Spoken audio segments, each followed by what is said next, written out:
当豺狼当道，恶狼来袭时，中国的外交官必须与狼共舞，保家卫国。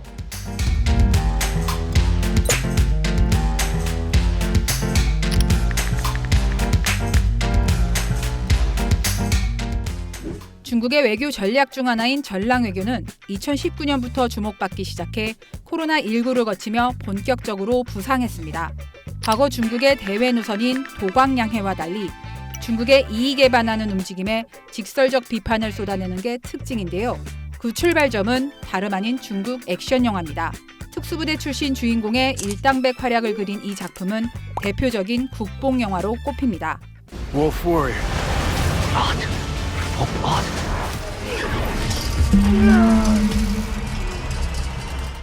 영화의 대흥행 이후 해외 언론들이 중국의 공세적 외교 전략을 영화 제목에 빗대 사용하기 시작했습니다. 전랑 외교의 대표적 인물이 바로 칭강입니다. 칭강 외교부장은 외교부 대변인을 두 차례 역임하며 자국 입장을 강하게 표명하는 발언으로 전사라는 별명을 얻기도 했습니다. 주미대사였던 작년 1월에는 미중 간 무력 충돌 가능성을 언급해 주목받았습니다. 작년 10월 시진핑 3기 출범 이후 중국의 대외 노선이 유화 모드로 가는 듯하면서 전랑 외교는 한동안 스포트라이트에서 벗어나 있었습니다. 그러나 칭강 외교부장이 작년 12월 부임한 데 이어 올해 2월 이른바 정찰 풍선 사태로 미중 관계가 얼어붙자 각국에 주재하는 중국 대사들의 공격적 발언이 잇따랐습니다.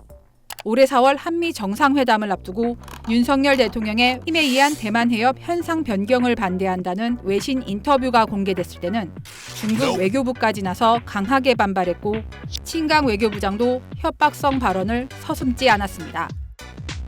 싱하이밍 주한 중국 대사의 배팅 발언도 이 와중에 나왔습니다. 일가에서 미국이 승리할 것이고 중국이 패배할 것이라는 그런 배팅이 하고 있는 것 같습니다. 하지만 이는 분명히 잘못된 판단입니다. 이를 두고 중국의 늑대 외교가 다시 고개를 드는 게 아니냐는 분석이 나왔는데요.